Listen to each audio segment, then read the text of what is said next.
इस वीडियो में ए लाइन कुर्ता बनाना सीखेंगे लाइनिंग के साथ। लाइनिंग के साथ कुर्ता कट करने के लिए पहले लाइनिंग को धो लेना चाहिए, क्योंकि लाइनिंग में थोड़ा श्रिंकेज होने का टेंडेंसी रहता है।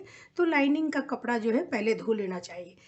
अच्छा वाला लाइनिंग अच्छे वाले फैब्रिक के साथ अगर इस्तेमाल करेंगे तो 2x1 की लाइनिंग खरीद सकते हैं, जिसमें श्रिंकेज का थोड़ा सा कम चांस रहता है, लेकिन फिर भी श्रिंकेज होता है। तो उसको अच्छी तरह से धोकर स्टार्च निकाल कर उसको आयरन कर लें और उसके बाद उसको मेन कपड़े के साथ कट करें।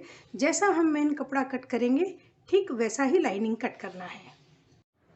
किसी भी कुर्ते को या शर्ट को लाइनिंग के साथ स्टिच करने के लिए शोल्डर पर 7 to 6 पर 1/4 इंच ऊपर की तरफ बढ़ाना चाहिए और साइड सीम पर 9, 11, 13 पर ½ इंच बढ़ाना चाहिए। और कहीं कुछ भी बढ़ाने की ज़रूरत नहीं है। मेन पार्ट जो मेन फैब्रिक है उसमें भी और लाइनिंग में भी, दोनों में इसी तरह से एक्स्ट्रा रखेंगे। फ्रंट और बैक दोनों पार्ट में इसी तरह से रखेंगे और स्लीव में साइड सीम पर जो 9 to 10 है, इस पार्ट में ½ इंच बाहर की ओर बढ़ाएंगे।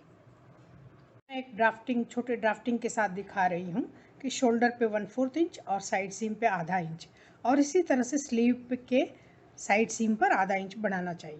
अभी मैं ए लाइन कुर्ता लाइनिंग के साथ बनाने वाली हूँ, जिसके लिए मेज़रमेंट जो हमने फिटेड कुर्ता में लिया था उसी तरह से लेंगे। आप मेज़रमेंट बदल सकते हैं, फार्मूला है, फार्मूले के ऊपर कोई भी मेज़रमेंट आप लगा सकते हैं। मैं रफली बोल देती हूँ। 0 to 1 कुर्ते की लंबाई है, 0 to 2 कुर्ते की चौड़ाई है। यहाँ पर मैं बताना चाहूँगी कि जो हमारी चौड़ाई है, जनरली हमने जो फिटेड कुर्ते में जो कैलकुलेट किया था उसमें आप 1.5 से 2 इंच बढ़ा सकते हैं। तो उसी हिसाब से 0 to 2 और 1 to 3 टोटल चौड़ाई रखेंगे। और इसके साथ ही जो मेज़रमेंट है 0 to 4, 1/4 of the bust minus 1½ inch armhole होल लेंथ के लिए है। इसी तरह से 0 to 5 half of the shoulder plus 1/4 है। 5 to 6 3/4 इंच नीचे है शेप के लिए।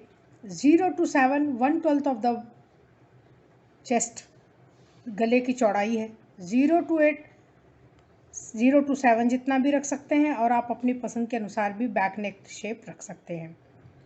0 to 9 फ्रंट नेक लेंथ है, 6 से 6.5 इंच रख सकते हैं। इसके साथ ही 4 to 10 यहाँ पर ईज़ आप चाहें तो ज़्यादा रख सकते हैं, जैसे कि ईज़ यहाँ पर बताना चाहूँगी 1/4 of the chest plus 1 inch ease and 1 inch seam, 1 inch सिलाई के लिए और 1 इंच ईज़ के लिए चाहिए, तो आप ईज़ को 1½ इंच रख सकते हैं। इसके बाद 0 to 11 पॉइंट वेस्ट लेंथ है, कमर तक की लंबाई।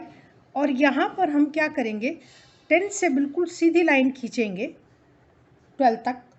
जितना हमारा 4 to 11 है उतना ही 10 to 12 है। पर ये कमर पर बहुत फिटेड नहीं आएगा, थोड़ा लूज़ रहेगा ये कुर्ता, और सब उम्र के लोगों के लिए अच्छा है ये कुर्ता। 12 to 13 1 इंच का निशान लगाएंगे, और आपका जो फ्लेयर है ये पूरा इसी तरह से जोड़ देंगे। फ्लेयर को लेते हुए साइड सीम की शेप की मार्किंग करेंगे 10, 13 और 3 पर।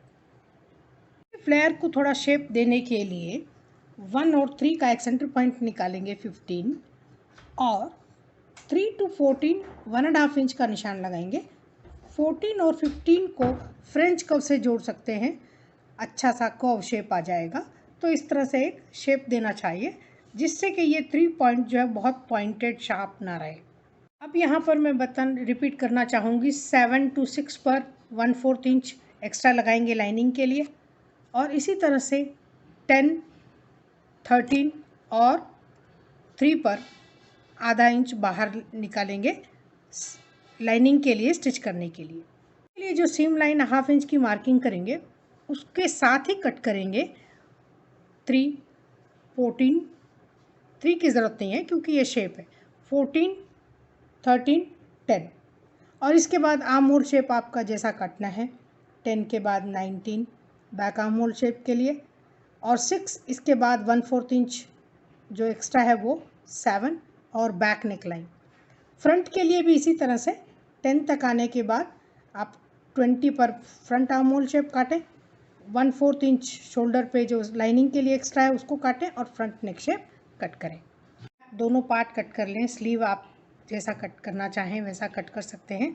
स्लीव के लिए बहुत सारी ड्राफ्टिंग के जो पैटर्न्स है, ड्राफ्टिंग्स है, बहुत सारे दिए हुए हैं, हमने पहले के कई वीडियोस में दिए हुए हैं। बारे में वीडियो होम टेलरिंग बाय कुसुम शर्मा बेसिक A27 से लेकर 28, 29, 32 तक बहुत सारे स्लीव के बारे में बताया गया है, तो आप अपनी पसंद के अनुसार ये वीडियो देख करके स्लीव कट कर सकते हैं। इस तरह से ए लाइन कुर्ते पर लाइनिंग के लिए मार्किंग कर ली है। ये शोल्डर पे 1/4 इंच है और ये साइड सीम पे आधा इंच का निशान है नीचे फ्लैट तक। तो इसी तरह से बैक पार्ट कट करेंगे और फ्रंट और बैक पार्ट के साथ लाइनिंग भी ठीक इसी तरह से कट कर लेंगे।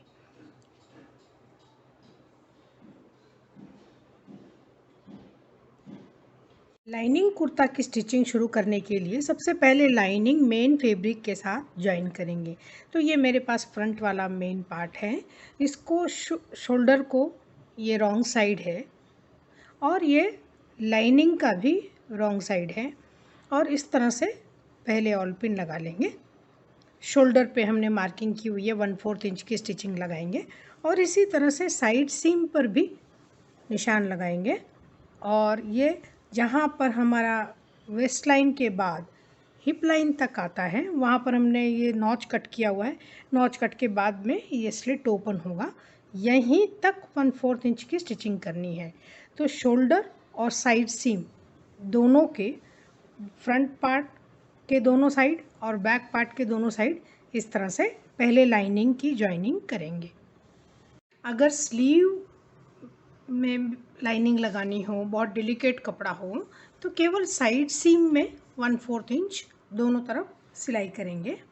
इस तरह से दोनों तरफ 1/4 इंच की साइड सीम में सिलाई करेंगे और टर्न कर लेंगे। यहाँ पर फ्रंट और बैक पार्ट दोनों पार्ट में लाइनिंग की स्टिचिंग हो गई है और इसको सीम प्रेस करके टर्न कर लिया है। ये बैक पार्ट का राइट साइड है और ये फ्रंट पार्ट का राइट साइड है। अब नॉर्मल जो जैसे हमने फिटेड कुर्ता स्टिच किया था वही फॉलो करते जाएंगे। पहले शोल्डर ज्वाइन करेंगे। अगर सामने ओपन है तो पहले प्लैकेट फिनिश करेंगे, उसके बाद शोल्डर ज्वाइन करेंगे और स्लीव बॉटम फिनिश करेंगे, स्लीव स्टिच करेंगे और उसके बाद साइड सीम की सिलाई लगाएंगे। स्लिट ओपन करना है तो स्लिट ओपन करने के लिए आप इस लाइनिंग और इसको मेन पार्ट को दोनों को एक साथ फोल्ड करके स्टिच करेंगे। जैसे हमारा लाइनिंग का कुर्ता तैयार हो गया। ए लाइन कुर्ता है ये, लेकिन लाइनिंग आप जो किसी भी कुर्ते के साथ इसी तरह से लगाएंगे, इसी तरह से कट करेंगे।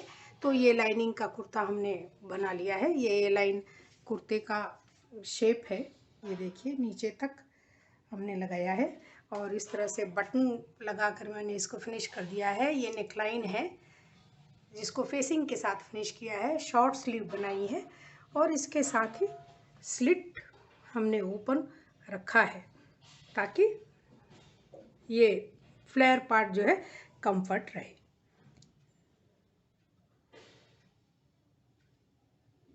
ये फिनिशिंग हो गई है कुर्ते की और ये फिट आप देख सकते हैं कि किस तरह से कुर्ते की फिट आई है शॉर्ट स्लीव के साथ। और इधर बटनिंग जो लगाई हुई है, ये प्लैकेट लगाया है, लेकिन इसको प्लैकेट को 2 ही बटन के बाद क्लोज कर दिया है इस तरह से। और नेक लाइन की जो फिनिशिंग फेसिंग के साथ की है, ये इतना पार्ट ओपन है क्लोज नेक लाइन के साथ।